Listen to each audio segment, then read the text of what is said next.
Let's begin with a gateway drug.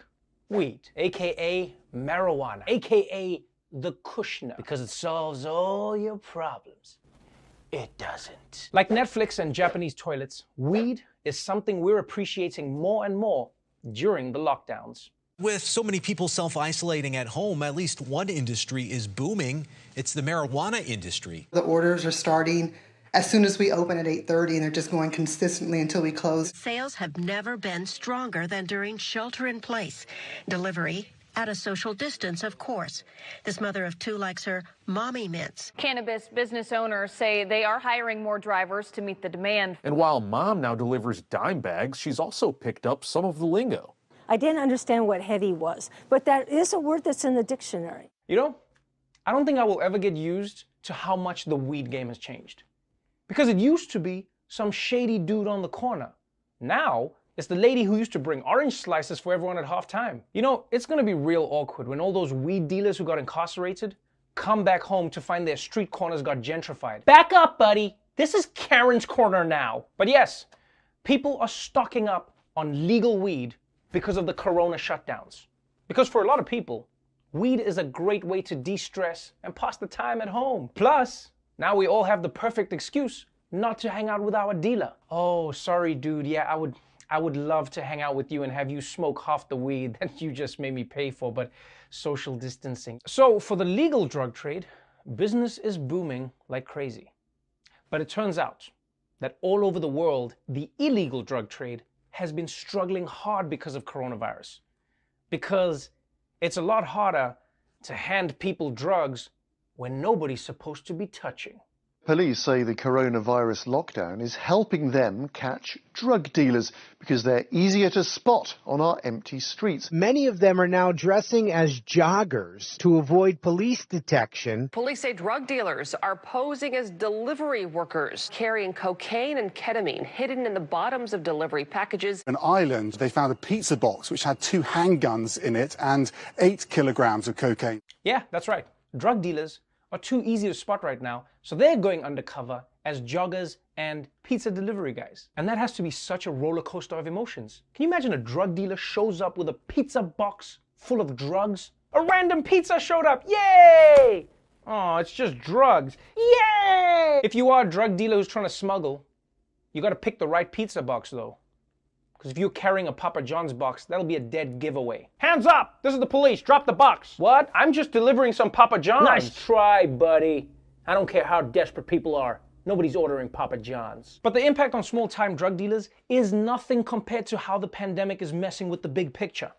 In fact, the entire global drug trade has been brought to its knees by COVID-19. Mexican and Colombian drug cartels are really being crippled by this pandemic. As supply chains in China shut down, traffickers are losing the chemicals to make profitable drugs like meth and fentanyl. One big problem for cartels is distribution. They can no longer transport drugs to where they can sell them. For drug traffickers, the shutdowns have crippled money laundering schemes, creating a backlog of drug proceeds. Now, millions of dollars of dirty money have been piling up in Los Angeles. Wow!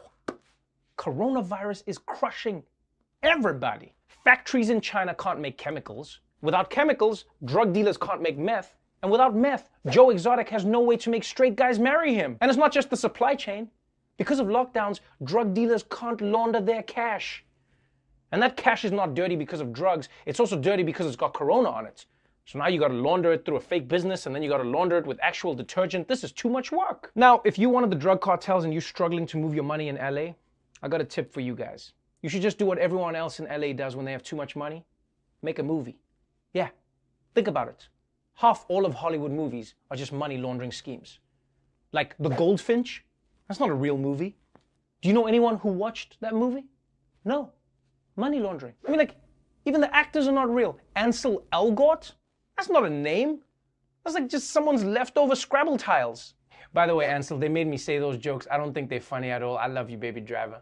So, what are the cartels doing now with so much of their business shut down?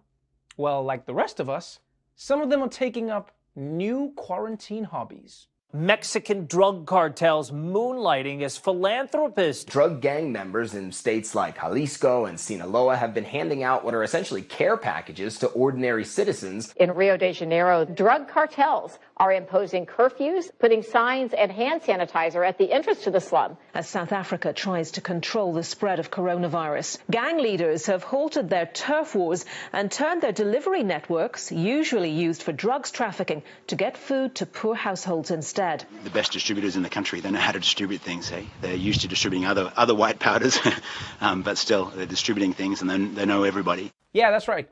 With the drug trade on pause, gangs around the world have started helping in their communities instead. And I don't know, man.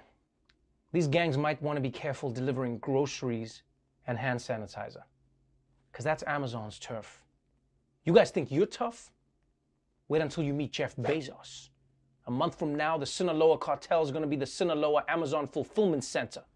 And no benefits. You know, one thing I'm excited to see is how this coronavirus is going to change gang tattoos. I got this one for killing a man in cold blood. And I got this one for helping Mr. Hernandez bake banana bread. But yeah, what all of this has revealed is that just like many other industries around the world right now, even the drug cartels are struggling to deal with corona. And until people get healthy again, the drug cartels can't get back to their job of making people unhealthy, which is actually why I think if we want to get coronavirus vaccines out to as many people as possible, we should put the cartels in charge. Hear me out, hear me out, hear me out.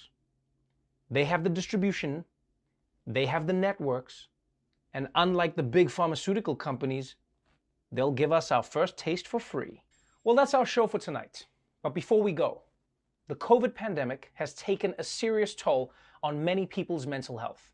And here in the United States, the Disaster Distress Helpline is trying to address this crisis.